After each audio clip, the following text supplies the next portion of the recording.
Ladies and gentlemen, it's the entertainment podcast designed to entertain you. I am Leigh, your host for the show.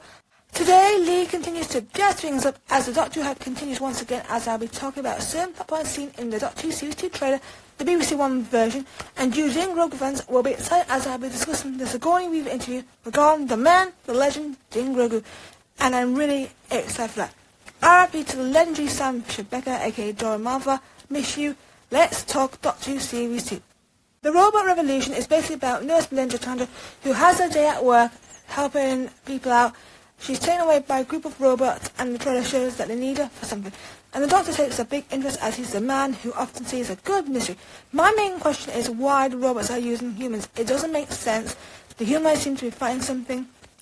Lux has a cuphead monster look like Mr. Ring-a-Ding, and it's set in 1950s Miami. Yes. The TARDIS show are in period costume. The cinema pictures are screaming into when Mr. Ring-a-Ding comes out of the screen like a madman. Belinda has an emotional moment which is barely seen at this point for a companion journey.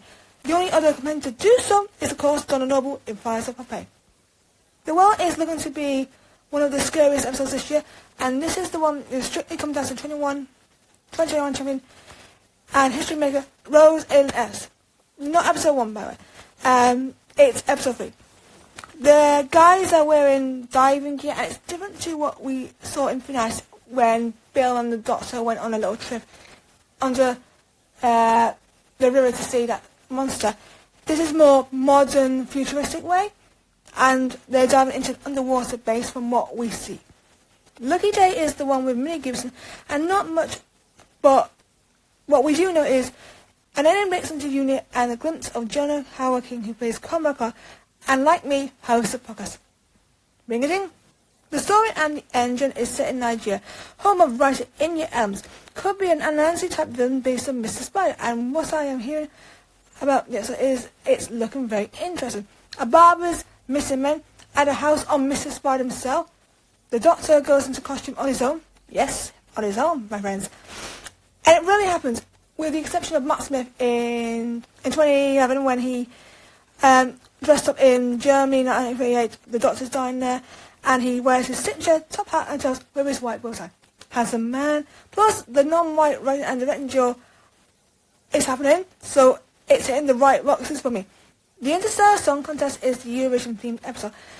It's like Starlight 5, but it's more expensive because they've actually done more design work with it. Gina Dawson has said that it is expensive. We love Gina. Anita Dobson is Black as Blooded and enjoying the show.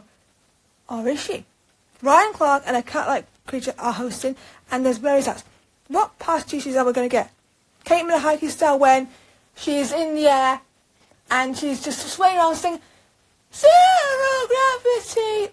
Zero Gravity is an absolute iconic song. Deserve way better than Ninth Place. What about something like Nemo, the reigning Eurovision champion, or Loreen, one of Sweden's powerhouse singers? What about Junior Vision? The reigning champion, Andrew Partwitz, he had himself and a dancer on stage, simply won the jury vote by a margin, and there was enough to win.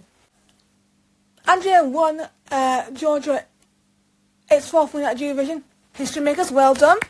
What about Enzo from France? His song Tic Tac has a bit of a 1920s theme. I love a 1920s theme. It was so beautiful, and his dancers won the jury vote. My next and final pick from Eurovision, of course, is Unity, where they had the doors and they kept jumping around.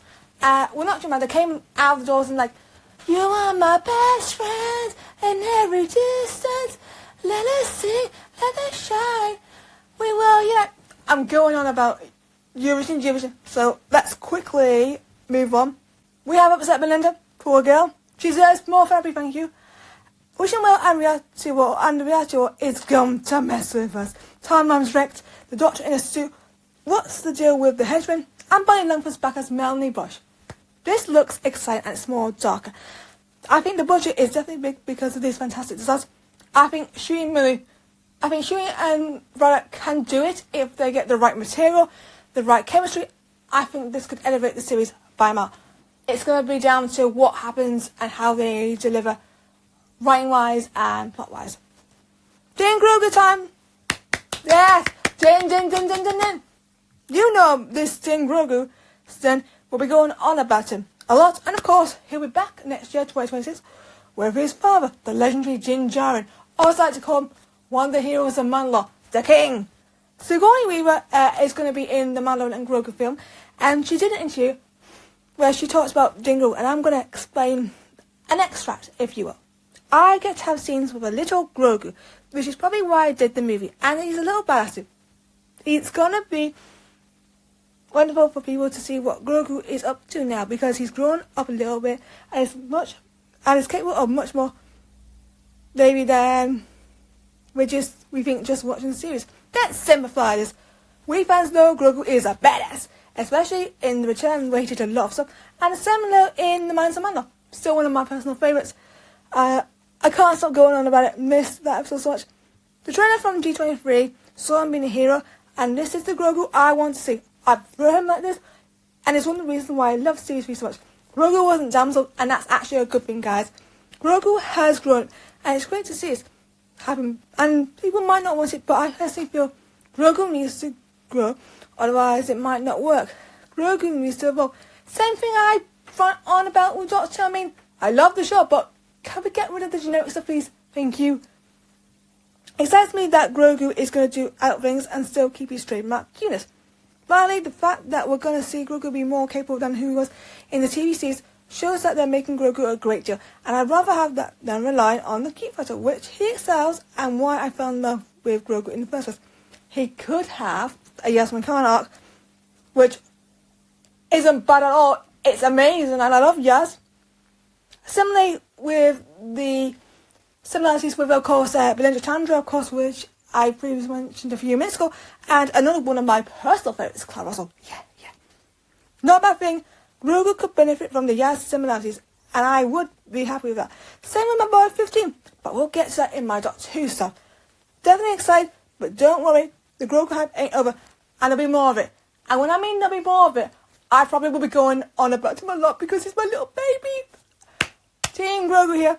2 questions today. 1, did you enjoy the Doctor Who trailer? 2, are you happy with the Din Grogu event? Comment down below. Alright, fascinating 2 on social media.